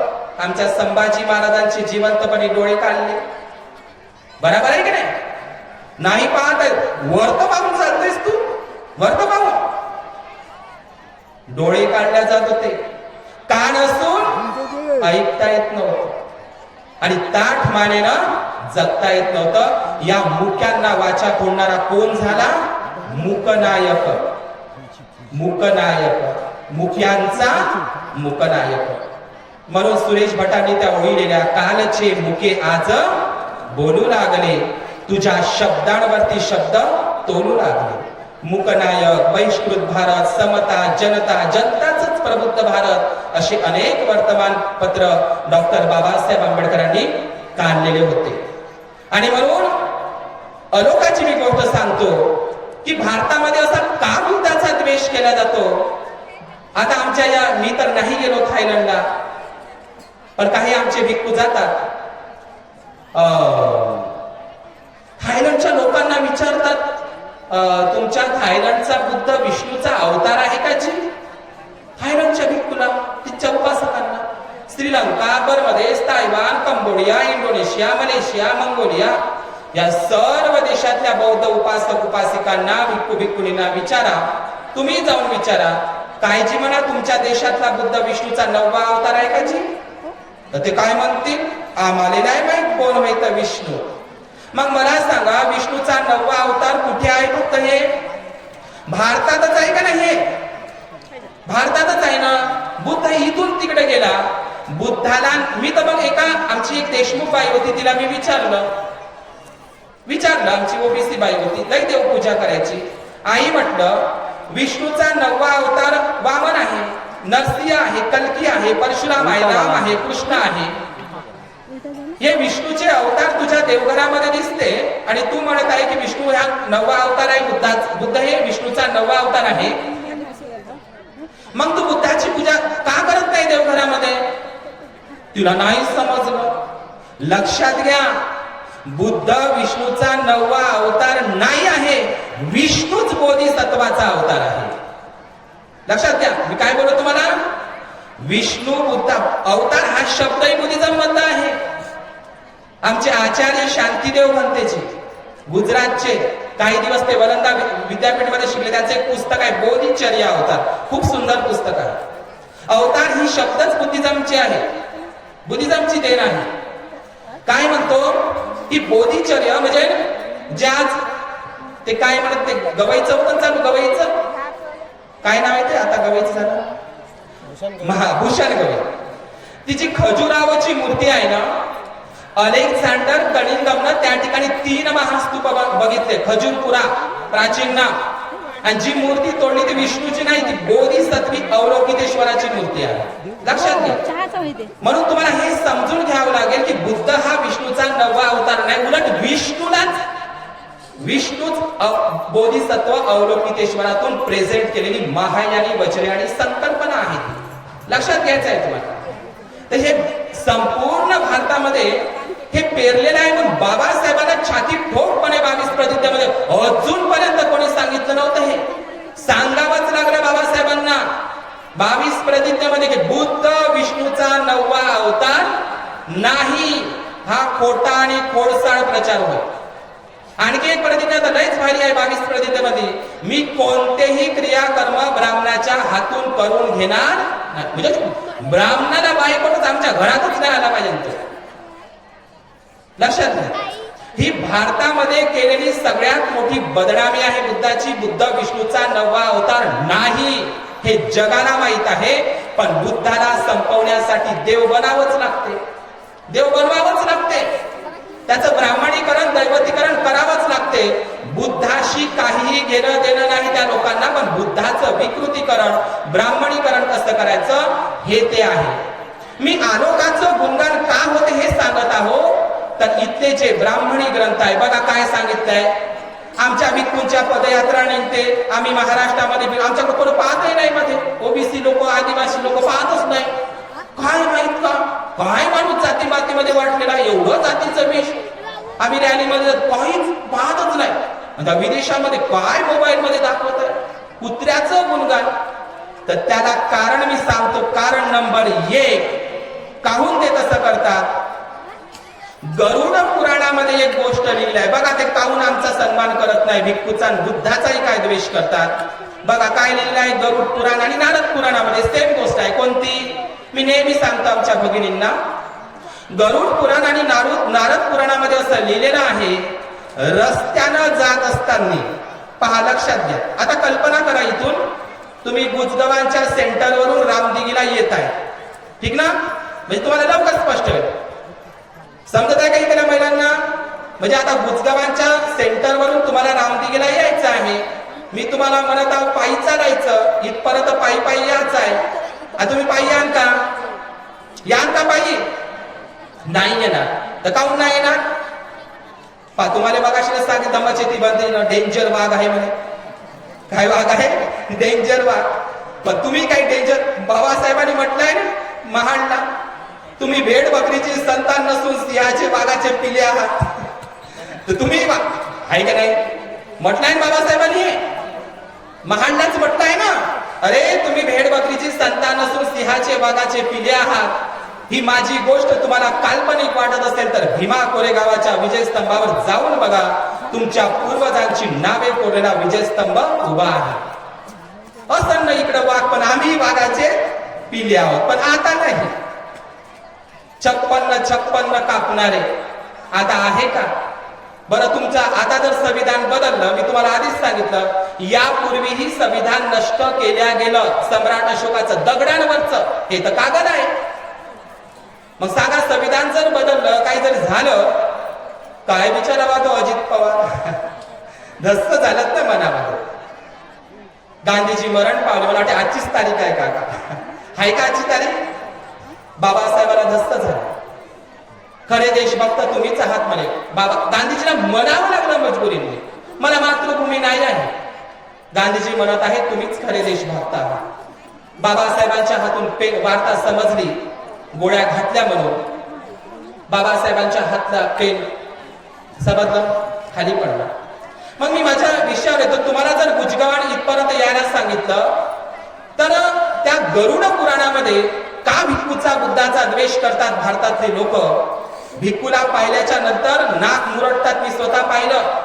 एका ऑटोमध्ये बसलो तर बंदाच बाया उतरून गेल्या. बसमध्ये गेलो, एवढी जातीयता माहित नाही. बसमध्ये बसलो, जागा होती तरी मी नाही उठत म्हणे उठतो का नाही आता? समजलं का? म्हणजे भिक्खूचं तोंड पाहिलं त्याच्या म्हणजे कसं तरीच वाटते. सांगा बरं, पा किती मोठा द्वेष.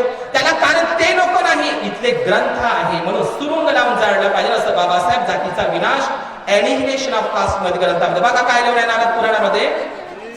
म्हणजे जंगलामध्ये जात असताना, नीट आहे काही गोष्ट, जंगलामध्ये जात असताना तुमच्या माग जर एखादा वाघ सिंह माग लागला, गरुड पुराण नारद पुराणामध्ये पहा कशी बुद्धाची बदनामी केली आहे.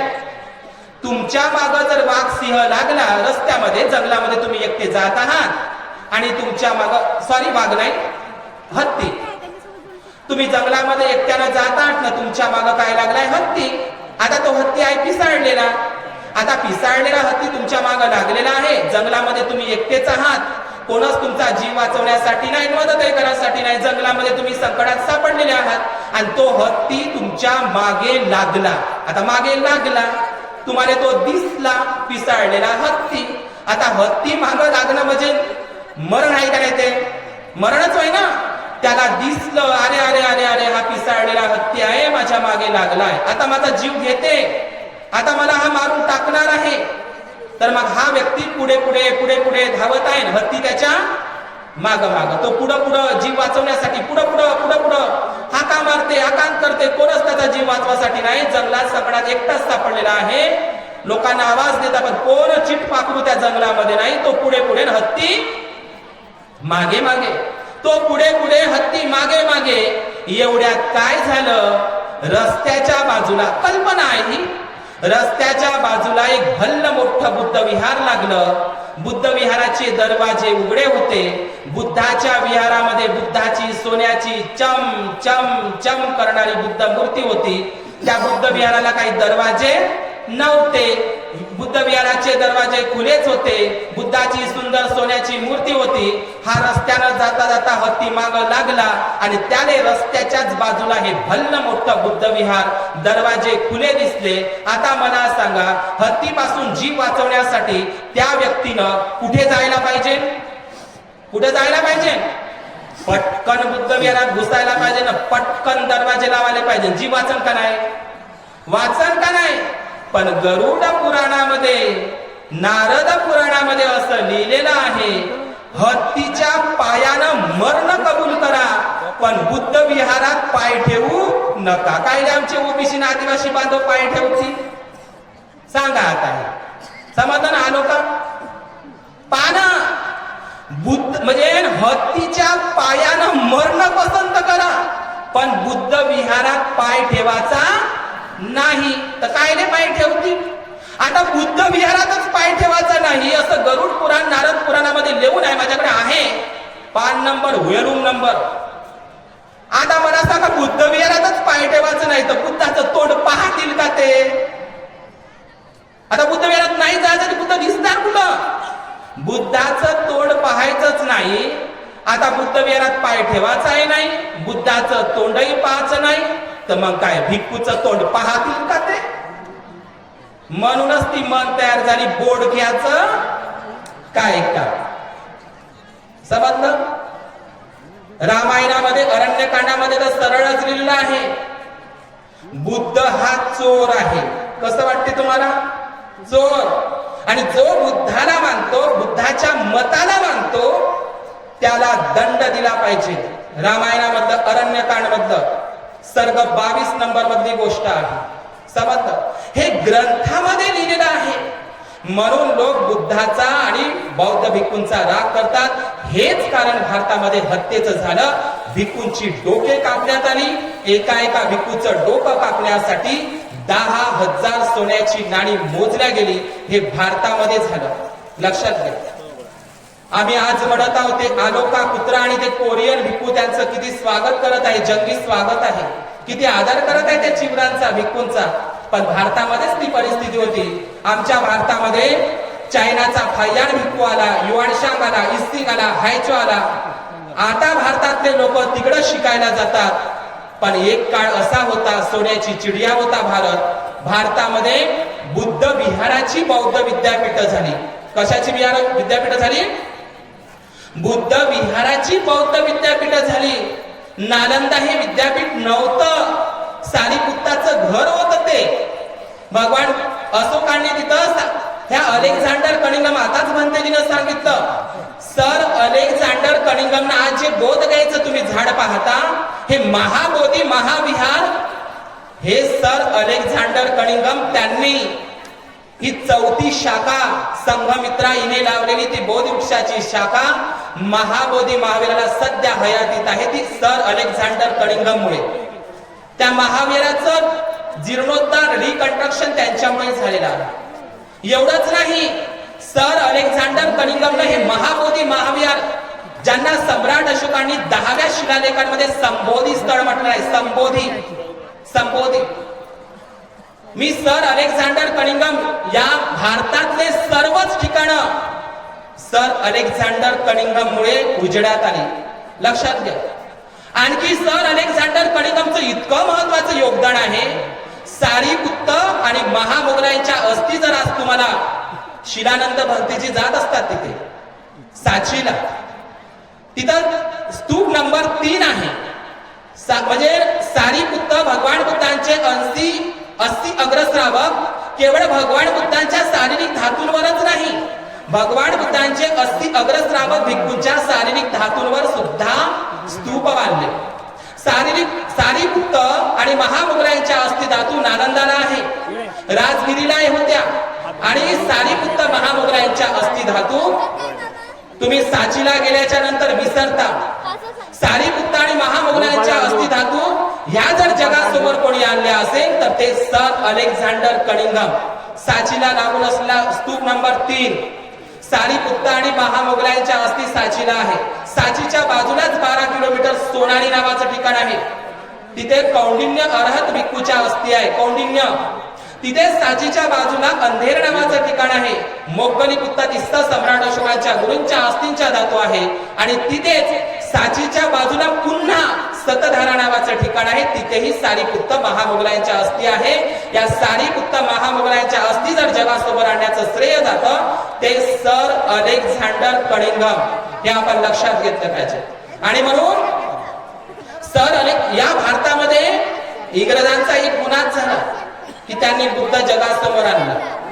आमचे सगळे विहार 84,000 विहार नको बाबा आम्हाला, आमचेच आहे ते. तिरुपती बालाजी, सोमनाथ, जगन्नाथ, बद्रीनाथ हे सगळे आमचेच आहे, नको आम्हाला ते. नाही पाहिजे, ठीक आहे बा, पण एक तरी द्या ना बा. कोणतं? महाबोधी महाविहार. इथं बसल्या उपासक उपासिकांना मी तुम्हाला विचारतो, आता दूध का पाणी का पाणी होते, मला सांगा. राजकुमार सिद्धार्थ गौतमांनी तिथे वज्रासन मांडलं. 40 दिवसाचं वज्रासन मांडून त्या निरंजना नदीच्या काठावर ते त्या बोधिवृक्ष पिंपळ वृक्षाखाली बसले. मला सांगा, ते जंगल होतं का आजच्या सारखं बोधगया शहर होतं? उत्तर द्या मला, तुमच्याकडून हवं आहे. पुन्हा सांगू का? राजकुमार सिद्धार्थ गौतम त्या पिंपळ बोधिवृक्षाखाली वज्रासन मांडून बसले निरंजना नदीच्या काठी. त्यावेळी ते जंगल होतं का आजच्या सारखं बोधगया शहर होतं? पहा, सगळ्याकडे उत्तर आहे का नाही? पण त्या जंगलाचं नाव तुम्हाला माहित नाही. ती तपोभूमी डोंगेसरी आहे ना, त्या डोंगेसरी पासून तर बोधगयापर्यंत हे उर्वेला नावाचं वन होतं. त्याचं प्राचीन नाव काय आहे? उर्वेला. उर्वेला. उर्वेला. समजलं? जंगल होतं, ते वन होतं. जंगल कुठं शिवलिंगम असा लिहितो फाय्यान आणि युवानशाम असा लिहितो 7व्या आणि 5व्या शताब्दीमधला. त्या हे महाबोधी महाविहाराचं स्थळ 300 एकरवर आहे. 300 एकरवर. किती एकरवर? 300 एकरवर. 200 फुटाचा महास्तूप 1812 मध्ये फ्रान्सिस बुकानन आला. त्याने तर सम्राट अशोकाच्या राजमहालाचे अवशेषही बघितले बोधगयाला. प्रांतिक राजधानी होती सम्राट अशोकाची, जरी पाटलीपुत्र पटना असेल तर. 300 एकरवर महाबोधी महाविहार आहे. त्याचं जुनं नाव आहे उर्वेला. सम्राट अशोकांनी 10व्या शिलालेखामध्ये त्याचा उल्लेख केला आहे संबोधी स्थळ. लक्षात घ्या, सम्राट अशोकांनी महाबोधी स्थळ उर्वेला बोधगया हे नाही म्हटलं. मी संबोधी स्थळाला भेट दिली आहे असं कोण म्हणत आहे? सम्राट अशोक 10व्या शिलालेखामध्ये. मग हे महाबोधी नाव केव्हा चालू झालं? महाबोधी नाव फाय्यान युआनशाम इत्सिंग. आता महाबोधी महाविहार म्हणजेच आजचं बोधगया. काही बाया बुद्ध गया, बुद्ध गया, बुद्ध गया नाही, बुद्ध आया. लक्षात घ्या. पण नाव बदलवण्यामध्ये लय चॅप्टर लोक इथले, लय नावही बदलून टाकली. आताच बनते छत्तीसगड, 36चा आकडा आणि ते 37 आहे. 37 बोधिपक्षीय धम्म. एवढंच नाही, आता तर पुरावे सापडले. बुद्धाच्या आईचे महामाया देवीचे 37 मंदिर विहार आहे तिथे 37 गडला. हे तुमचे इथं बुलढाण्याचे लोक आले, त्याचं बुलढाणा नाव नाही, बुद्ध ठाणा आहे. पण नाव बदलत नाही हुशार. बुद्ध ठाणा, पमाद ठाणा. ठाणा म्हणजे ठिकाण. लक्षात घ्या. शिवाजीचा जन्मच बुद्ध लेणीमध्ये झाला आहे. मी ते नाही सांगणार. तर लक्षात घ्या, मी महाबोधी महाविहार, हे महाबोधी नाव अलीकडलं आहे, बोधगया आहे. ते 300 एकरवर होतं. 300 एकरवर. त्या ठिकाणी फाय्यान आला. लक्षात घ्या, मी महाबोधी महाराजचा मुद्दा सांगून थांबतो. फाय्यान आला 5व्या शताब्दीमध्ये. आता फाय्यान आला, त्यांनी सर्व स्थळांना भारताना जम्बूद्वीपाला पालथं घातलं आणि मग तो महाबोधी बोधगयाला आला. आल्याच्या नंतर तो असा म्हणतो की मी जेव्हा भारतामध्ये जम्बूद्वीपामध्ये आलो, मला भारत स्वर्गासारखा वाटला. कोण म्हणत आहे असं? फाय्यान नाही म्हणतो, युआनशाम आला स्वर्ग असा म्हणत आहे. मला भारत जम्बूद्वीप स्वर्गासारखा वाटला. कशामुळे? 84,000 महाविहार, महास्तूप, लोक स्वातंत्र्य, समता, बंधुता, न्याय, समतेनं ममतेनं नादत आहे. किती मस्त लोक आहे. मला स्वर्गासारखाच जम्बूद्वीप भारत वाटला. फाय्यान म्हणतो. लक्षात घ्या, सग्ग पाणी शब्द आहे हे आमचे त्रिपिटकामध्ये. सग्ग. बुद्धानं कधी स्वर्गाची आशाही दाखवली नाही आणि नरकाची भीती दाखवली नाही. इथंच कर, इथंच भर आणि इथंच मर. बुद्धाचा कंब विभाग पेराल तसे उगवेल. लक्षात घ्या, स्वर्ग. फाय्यान युआनशाम मला स्वर्गासारखा वाटतो. आता तो फाय्यान काय म्हणतो त्याच्या डायरीमध्ये? मी तिथे आल्याच्या नंतर मला तिथं 200 फुटाचा महास्तूप दिसला आणि ते 300 एकरवर ते ठिकाण होतं. अनेक मनोती स्तूप होते, पारिभौगिक स्तूप होते, उद्देशिका स्तूप होते, सानवी स्तूप होते, बोधी वृक्ष होतं, आजूबाजूला अनेक विहार होते, छोट्या मोठ्या मूर्त्या होत्या, पालकालीन होत्या. असं ते सगळं त्यांनी वर्णन केलेलं आहे. कोण म्हणतो असं? फाय्यान म्हणतो असं. लक्षात घ्या.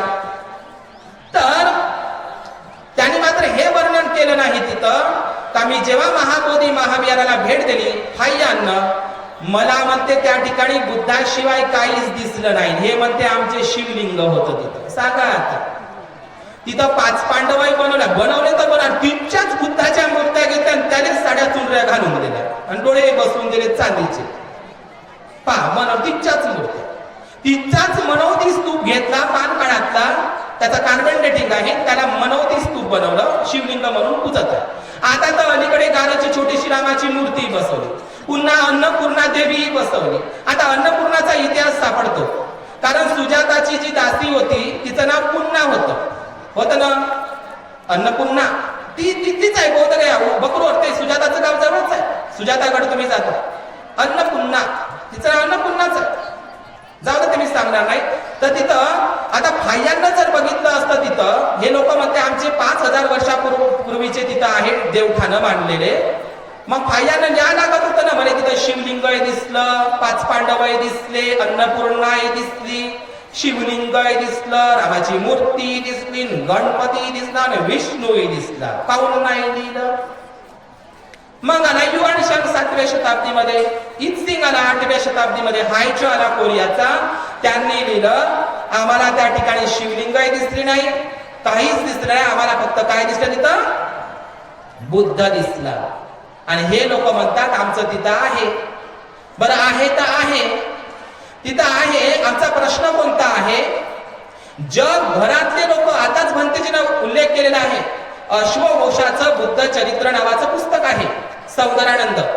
बघा किती केबीसी मध्ये कौन बनेगा करोडपती मध्ये हा प्रश्न विचारला होता.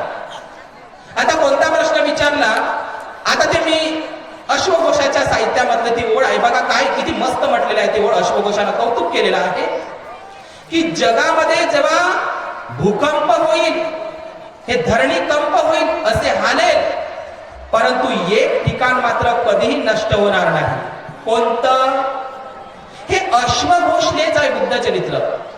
जगाचं काळीज आहे ते, हृदय आहे ते, ज्ञान विज्ञानाची भूमी आहे ती. कोणतं? महाबोधी महाविहार. सगळं नष्ट होईल आता अवस्था त्याचं म्हणणं आहे, पण तिथं भूकंप काहीच होणार नाही.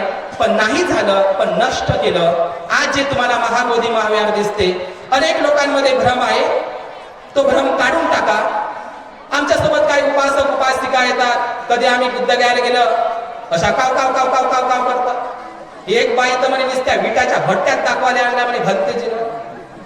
पहा लोक आमचे स्तूप आले विटाच्या भट्ट्या, अरे ते स्तूप केसरिया स्तूप विटाच्या भट्ट्या पहा. आणि ते लोक विटाच्या भट्ट्या पाहिले विदेशातले बिचारे माती घेतात, आपल्या जिभेला लावतात, कपाळाला लावतात, तर असे धन्य मानतात. असे विमानातून उतरल्याबरोबर जापानचे उपासिका असंही म्हणतात का पुढचा जन्म आमचा इथंच झाला पाहिजे. आणि तुम्ही लोक तर एकाच जन्मात तरसले का नाही? तर हे बोधगया ना, आता हे जे सगळं ठिकाण आहे, हे बोधगया ठिकाण कोणी निर्माण केले ते आपण समजून घेऊया. भगवान बुद्धांचं जेव्हा महापरिनिर्वाण झालं, बिंबिसार राजांनी त्या स्थळांचं, त्या ठिकाणी मातीचा आणि दगडांचा ओटा बांधला त्या झाडाखाली. लक्षात घ्या. तर हे दगडांचा ओटा बांधला. त्यानंतर अजातशत्रूने त्याची डागडुजी केली. नंतरच्या काळामध्ये सम्राट अशोकांनी त्या ठिकाणी राजसिंहासन बांधलं हिऱ्याचं. याचा पुरावा सांचीच्या स्तूपावर आहे. ते झाड काढलेलं आहे, ते कटघरा काढलेला आहे. राजसिंहासन, हिऱ्याचं राजसिंहासन सम्राट अशोकांनी निर्माण केलं. सम्राट अशोकांनी महाविहार नाही बांधलं, पायाभरणी केली. राजसिंहासन बांधलं, तो ओटा बांधला, चबुतरा बांधला त्या झाडाखाली बोधगयेच्या महाबोधीच्या. लक्षात घ्या. आणि नंतर सम्राट कनिष्काचा काळ आला. आताच तुम्हाला भंतेने सांगितलं, जगातली पहिली मूर्ती आणि जगातलं पहिलं विहार जर कोणतं असेल तर ते आहे महाबोधी महाविहार. आता ते तुम्हाला टेम्पल सारखं दिसते का विहारासारखं दिसते? पण विदेशातले लोक त्याला महाबोधी महाविहार टेम्पलच म्हणतात. टेम्पल म्हणजे मंदिर, मंदिरासारखंच दिसते. ही मंदिर कल्पना हे बोधगया, हे पंढरपूर असतो का तिरुपती, हे सगळी कल्पनाच आपली आहे. लक्षात घ्या. ते विहारावरूनच ते विहार हे नाव पडलेलं आहे. जगामध्ये बुद्ध धम्म तिथून गेला. आज त्या विहाराची काय गस्ता करून ठेवलेली आहे. पाटलीपुत्र बिहारवर अख्ख्या जगात बुद्ध गेला. आज त्या बिहारचं सगळ्यात गरीब राज्य म्हणून ते ओळखलं जातं. जाणीवपूर्वक ते केलं जातं जिथं बुद्धाचा जन्म व्हावा. ते गरिबीमध्ये एवढं बिहार. आज त्या महाबोधी महाविहाराचं मग ते काय झालं? ते सम्राट अशोकाने राजसिंहासन बांधलं. सम्राट कनिष्कानं गंधारला आणि मथुरेला एकाच वेळी मथुरेची लाल दगडातली मूर्ती तयार केली. सम्राट कनिष्क त्या ठिकाणी आले, त्यांना तो ओटा दिसला, झाड दिसलं बोधी वृक्षाचं. त्यांना असं वाटलं की ह्या ओट्यावर आपण बुद्धाची मूर्ती, तर त्या ठिकाणी बुद्ध मूर्तीची प्रतिष्ठापना केली. आणि आज जे तुम्हाला महाविहार दिसतं ते गुप्त काळातील आणि पाल काळातील आहे, हे लक्षात घ्यायचं आहे. पाल काळातील पण पायाभरणी सम्राट अशोकापासून झालेली आहे. मी या ठिकाणी थांबतो. बराच विषय आहे, पण येणारी जी पौर्णिमा आहे माघ पौर्णिमा, माघ पौर्णिमेचं खूप महत्व आहे. भगवंतानी महापरिनिब्बाणाची घोषणा केली होती. कुठे? वैशालीला. बाबासाहेबांनी घोषणा केली 1935 ला, मी हिंदू म्हणून जन्मलो पण हिंदू म्हणून मरणार नाही. आज माझा नवा जन्म झाला. भगवंतानेही 3 महिन्यानंतर महापरिनिब्बाण करून गेला. मी 2 मिनिटं बोलून थांबतो की महापरिनिब्बाणाची घोषणा भगवान बुद्धांनी वैशालीला केली, जिथे रतन सुत्त, 7 अपरिहार्य धम्म, महासेनापती सुत्त, सच्चक सुत्त, हे सगळे सुत्तांचा उपदेश भगवान बुद्धांनी वैशालीला केलाय. जगातलं सगळं लोकशाही तत्वप्रणाली ही वैशाली होती. वैशालीलाच भगवान बुद्धाने आपलं भिक्षापात्र दान केलं. त्या भिक्षापात्राचा वाद अजूनही चालू आहे. केसरिया महास्तूप, ज्या माघ पौर्णिमेला जिथं तुम्ही कोल्हा वैशालीला गेले तुम्हाला एक स्तंभ उभा दिसते, सम्राट अशोकाचं सिंहाचं तोंड दिसते, त्या दिशेनं ते तोंड केलेलं आहे. भगवान बुद्ध वैशाली पासून केसरिया पासून ते लौरिया नंदनगड, लौरिया पासून लौरिया अरेराज, त्यानंतर चंकीगड, पावा, अशा ठिकाणी भोग वग्गन, हे असे सगळे ठिकाण मग ते भगवान बुद्ध त्या ठिकाणी गेले. आज भगवान बुद्धांनी जे भिक्षापात्र दान केलं, जसं तपस्वी भल्लिकला केस धातू दान केले होते, जे आज ब्रह्मदेशला श्वेडागण पॅगोडामध्ये आहे, त्याच प्रकारे भगवान बुद्धांनी आपलं भिक्षापात्र दान केलं होतं. ते भिक्षापात्र केसरिया, त्याच्यावरही अतिक्रमण केलेलं आहे, लक्षात घ्या. आणि ते भिक्षापात्र सम्राट कनिष्कांनी गांधार देशामध्ये, अफगाणिस्तानमध्ये नेलेलं आहे. ते सध्याला काबूल संग्रहालयामध्ये आहे. भगवान बुद्धाचं प्रतिकात्मक ते भिक्षापात्र आहे, लक्षात घ्या. आनंदाचं महापरिनिर्वाण माघ पौर्णिमेला झालेलं आहे. आणि महाप्रजापती गौतमी, मला वाटते तिची ही जयंती आणि ते परिनिर्वाणाचा दिवस असं माघ पौर्णिमेचं महत्व आहे. आनंदाचं परिनिर्वाण वैशालीला झालं. त्या ठिकाणी गंडकी नदीच्या ठिकाणी अजातशत्रू आणि लिच्छवी लोकांनी महास्तूप उभारला.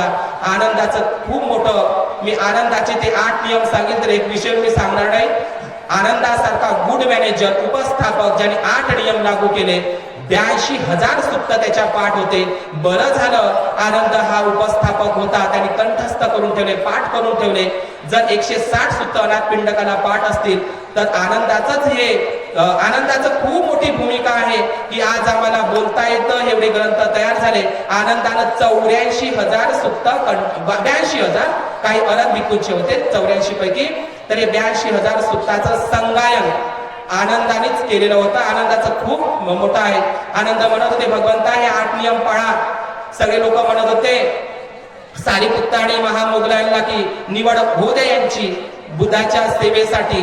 तर सारीपुत्त आणि महामोगलांना भगवंत म्हणतात की नाही, तुम्ही धम्माचा प्रचार करा. त्यानंतर आनंद हा भगवान बुद्धाचा उपस्थापक, मॅनेजर, तो नियम लागू करतो. खूप सुंदर नियम आहे, ते खूप सुंदर आहे. भगवंतांनी मला कधी आपल्या भिक्षापात्रातलं चांगलं स्वादिष्ट भोजन देऊ नये, मला त्यांनी चिवर देऊ नये, निमंत्रणासाठी नेऊ नये. आणि भगवान बुद्धांनी मला आलेला कोणताही उपदेश येऊन सांगावं. कोणाला काय सांगितलं, कुठं काय सांगितलं, कुठं काय बोललं होतं, हे सरळ माझ्याकडे येऊन सांगायचं.